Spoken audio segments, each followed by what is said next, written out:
football hooliganism, you know, I think it peaked in the early thousands.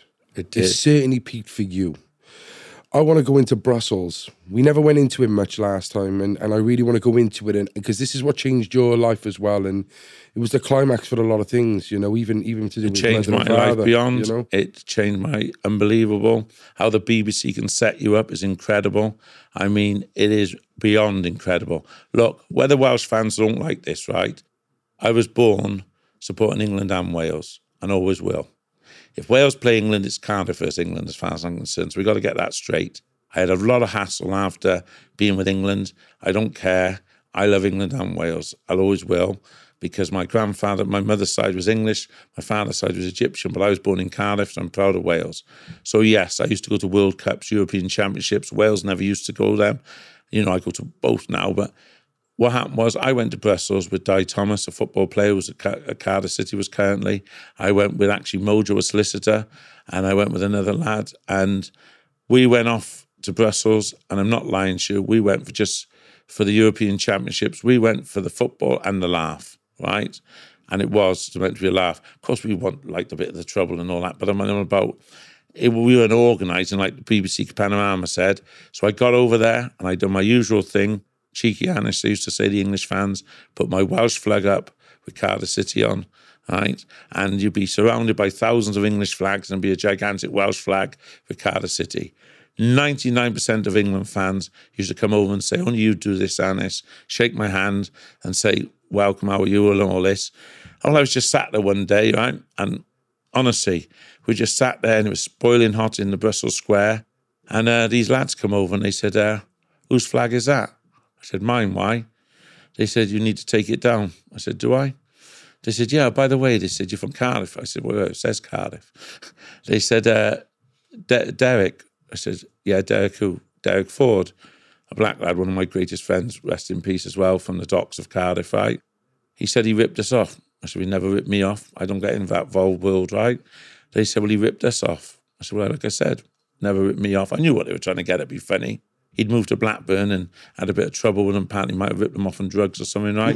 Didn't interest me. I couldn't care less. I said, he was my mate, and that's the end of it. Oh, so they said, you're Welsh. I don't like swearing, Welsh, can't you? I said, am I? I said, say it again. And as he said, I hit him over a table. So to me, it's a personal fight. Next year, all about 17, 18 of them, all these Blackburn fans with chairs, and you can see the video of it. And fair play, Bolton lads, Tony Reid and Anthony Reardon, I know him as Tony, from Bolton, his mates, straight by my side. On the right-hand side ended with Burnley, who hate them. At the left head, Bolton. It was incredible. Mojo disappeared and a few others, they ran off. Di Thomas stayed. And the lads just stood side. We're with you, they went. Like that, unbelievable, right? Next year, from nowhere, the local police come, grab me. What's your name? I made one up. Right? I'm quite good at that, right? So I made a name up. They said, what's that about? What's going on? I said, it's personal. Don't worry about it. It's all sorted, right? Next year, one tries to throw a chair. I thought, right, it's best to get out of here. So off I went with Tony from Bolton, and I went off with Di Thomas. And all I remember, I heard afterwards, Burnley and Blackburn fought each other, which is local rivals. All I've been involved is a personal, they made it personal. Took my flag with me.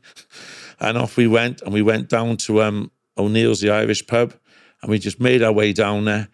Well, I know loads of people, so Panorama, I didn't know from this moment now, they're following me undercover. So what I want to do is, I want to kind of, what was the situation with Cardiff City? Why are Panorama following you anyway? A lot of Cardiff were going over. Even Simo and all that were supposed to go over there, right? They were supposed to be up to 50 Cardiff. And what would you say, Cardiff in the 98, 99 were like at the height of... We were at the height. Yeah. Cardiff at that time, when a lot of other clubs had died, from us usually having 150, 200, Cardiff did. People think I'm mental on this. They could raise up to 800 lads, as they showed against Millwall and all that, right? Okay. Cardiff were massive. I mean massive beyond. We'd been shit, excuse my language, for years. We'd been shit. Probably now we had Family Club of the Year. But what I mean is, we were massive. And Cardiff fans, when you have European tournaments like that, there was quite a few other Cardiff fans over there, right? They didn't join us and get involved with us, but I know there was quite a few other Cardiff fans. And let's be straight, England were the only team that was going over all over the world. So they were following, kind of like a panorama documentary on... Well, they must have been hinted and told, right? Yeah. I got the truth out of it. I was appointed out by a Plymouth copper, had told them to follow me. A Plymouth copper. We had big rivalries in them days with Plymouth. Plymouth and Cardiff was big. Do you get what I mean? Yeah. And we always went to each other. All I know is there's a bodyguard book I've just found now, which is from a BBC bodyguard who actually said he had to follow me for 2 days and I'd let them down because I hadn't done anything wrong. Right? And he couldn't believe, whoop, we've got him. But they had no cameras there. That time when they had no cameras when I threw the punch, right? And they only found, took them 2.5, 3 years because some Dutchman had filmed it on his own.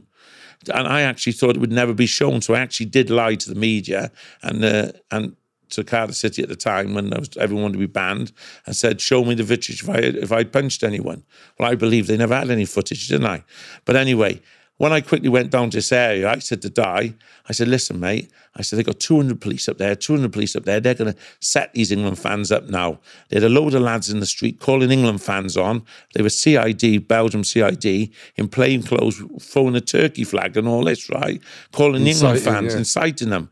And Di rushes forward and runs at the front with England singing No Surrender to the IRA. BBC, by the way, make out I'm racist because we sing No Surrender to the IRA. How is that? Well, as you all know, I think, I hate all that baloney anyway, and I hate all the Celtic No Surrender. But going on to that. Can you just say to the people who, I know you did say, who's Di Thomas? Like, paint a picture. This guy played for Cardiff, didn't he? He played for Cardiff City. He played for Watford under Graham Taylor. He's a local-born lad from Caerphilly, a mate of mine to this day. And he's out in Brussels. He's out in Brussels, a football player with me, yes. And he was at the height of his career. Yeah. I will tell you that now. He just played Graham Taylor, the ex-England boss, played for him. He was sent to Cardiff. Never forget him at Shrewsbury Town. At his head, skinhead, scored for us. Run the length and breadth of the pitch. I've got his top from that. And he's shaking, he's jumping on the fences. And this was our hero. He was nuts. But that Brussels finished his career. It was Brussels. It was Brussels. Well, Cardiff City then only made him train with the under-21s, didn't they? After that, because he actually got arrested and deported. So yeah, so the police they're coming in from both sides. Both sides. So I said, Di, come on, we're going. They put on footage. I'm leading it, telling everyone to come on. Right? So they're undercover footage, which is following me. I said, come on. I'm telling Di to come on. Let's get out of here. As we pass the side of the pub, England fans start fighting England. I said, fuck all that shit. I said, you've got the coppers there. And I actually went between a group of England fans and said, leave it. And they put on that panorama program. I'm in the middle of their fighting. I'm actually telling them to leave it. Anyway, we got out there, me and Di. We found ourselves about a mile away or whatever, this lovely little pub. Small pub out the way, drinking. Little did I know, England fans are rioting. I mean, smashing the place to pieces. But the police they've pushed them into it. They have been set up into this. They've pushed them so mad. Do you know what I'm trying to say? Mm. Anyway, we're in this pub. And I remember the windows, looking at the windows. Someone shouted, the coppers are going to tear gas us. And they had these like gun things and they shot the bullets in there. And the place exploded in gas. I'm not lying. So I thought, there's always a back way out of a pub. That's what it always has been. So I run downstairs and there's no back way out. I'm the last one in the pub. I'm on my hands and knees, virtually blind you are from that. That gas makes you blind. And I'm crawling out the pub. As I get out, I open one eye slightly. I can see Di in handcuffs and I can see 400 England fans all sat there with plastic handcuffs behind their backs. I thought, I'm not getting nicked. I'm running, right? I can't help it. I believe you've got to just do it. So I said to this England fan, do me a favour, speak to that copper, just speak to him, I'm going. And I'm handing my hands and knees, and I know they're ready to grab me. And as I run, bang, shield goes into my face, I hit the shutters, I'm down. Have you seen the video? No. It's down, all on video. I'm down flat back on my back, right? And all these coppers come. And then they're not sure if I'm alive. They're not sure what's gone on, right? And I thought they're going, England play tomorrow. Don't worry, you'll be able to make it. Speaking to me in a terrible language. And I thought, if you open your eyes, Anis, you're nicked. Just make out your They were trying to make you pretend. And they put a bucket of water over me, right? Listen. You've got to see it. Anis is lying here, and you can tell he's awake. He's pretending to be knocked out. They're turning him over. He's like, do not open your eyes, right? Do not just lie there. I go, oh. And I was unconscious. So they rushed me in the back of an ambulance. There's this England fan covered in blood, his head and I lay there. He's going, oh my God, he's dead. I was going, shut up. Just make out, just don't speak. Just don't speak. Oh, you're alive. I said, I'm alive. Let's just get out of here in an ambulance. The ambulance put the lights on, rushed me to the hospital, right? Honestly, right? This is true to God. I go in this big ward and there's about 20 odd England fans all in bed, right? And they're going to get needles for me now to wake me up and that. I thought, fuck this. I'm not getting injections and all that. Excuse me, sorry. I thought, I'm not having injection in me. So these England fans all said, is there any police outside? I said, none. They said, everyone out. We all ran up the hospital, about 20 odd of us. We all jumped in taxis, went straight back to my hotel, put the TV on. I couldn't believe what I was seeing. Mojo was sat there in the room. Oh, and there's me on TV, on the Belgium TV. I got the phone. I rang my mother, 3 o'clock in the morning. I said, Mum. She went, yes, son. She was half asleep. I said, what you see on TV is not true. I'm alive. You're all comatose on the phone. Anyway, I put the phone down. I remember 8, 9 o'clock in the morning, she rang me. She said, you made a funny phone call last night. Well, it stopped showing me then. Thankfully, I just thought, I didn't think it was only on their TV at the time.